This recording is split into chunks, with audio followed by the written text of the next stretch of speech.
இன்றைய திருக்குறள் ஒழுக்கமுடைமை அதிகாரம் 14 145வது திருக்குறள். அழுக்காறு உடையான்கண் ஆக்கம் போன்று இல்லை இழுக்கம் இலான்கண் உயிர்வு. இதில் பொருள் என்ன இருக்குது அப்படின்னு பார்த்தீங்கன்னா, அழுக்காறு பொறாமை, ஆக்கம் செல்வம். இதில் திருவள்ளுவர் என்ன சொல்கிறாரு பார்த்தீங்கன்னா, பொறாமை உடையவனுக்கு செல்வம் நிலைத்திருக்காது. அதாவது அழுக்காறுனா பொறாமைன்னு சொன்னல, உடையான்கண் ஆக்கம் போன்று செல்வம் போன்று இல்லை, அதாவது செல்வம் இல்லை.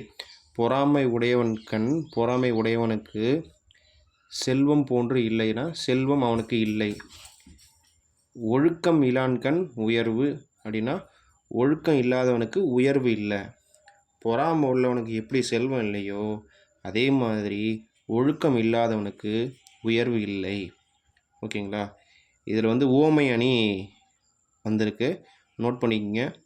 டிஎன்பிஎஸ்சி எக்ஸாமில் கண்டிப்பாக கேட்பாங்க. உவமை அணி வந்திருக்கு. அழுக்காறு உடையான்கண் ஆக்கம் போன்று இல்லை ஒழுக்கம் இலான்கண். உவமை பற்றி சொல்லிருக்காரு பாருங்கள். பொறாமை உடையவனுக்கு செல்வம் இருக்காது, அதுபோல் ஒழுக்கம் இல்லாதவனுக்கு உயர்வு இருக்காது அப்படின்றது சொல்லியிருக்காரு. உவமை அணி இருக்குது, நோட் பண்ணிக்கங்க. இப்போ நம்ம யார் மேலேயே பொறாமை கொண்டோம் அப்படின்னா, பொறாமை பிடிச்சிட்டு நம்ம பொறாமை மட்டும்தான் பட்டுட்டு இருக்க முடியும். நம்ம செல்வத்தை தேட முடியாது. அவன் இவ்வளோ வச்சுருக்கான், அவன் அவ்வளோ வச்சுருக்கான், பொறாமை மட்டும்தான் பட முடியுமே தவிர நம்ம ஒழுக்கத்தோடு நம்ம ஒரு விஷயத்தை கடைப்பிடிச்சோம் அப்படின்னா தான் நம்ம செல்வத்தை ஈட்ட முடியும். அடுத்தவங்க இவ்வளோ வச்சுருக்காங்க, அடுத்தவங்க அவ்வளோ வச்சுருக்காங்கன்னு அடுத்தவங்க மேலே பொறாமைப்பட்டுட்டு இருந்தால் நம்ம எப்படி செல்வத்தை ஈட்டுறது? பொறாமை உள்ளவன்ட்டு அப்போ செல்வம் இருக்காதுன்னு சொல்கிறாரு. அதுபோல் ஒழுக்கம் இல்லாதவன்ட்டு உயர்வு இருக்காது. ஒழுக்கமாக இருந்தால் தான் நம்ம உயர்வு அடைய முடியும். ஒழுக்கம் இல்லாமல் இருந்தால் நம்ம இஷ்டத்துக்கு இருந்தால் எப்படி உயர்வு அடைய முடியும்?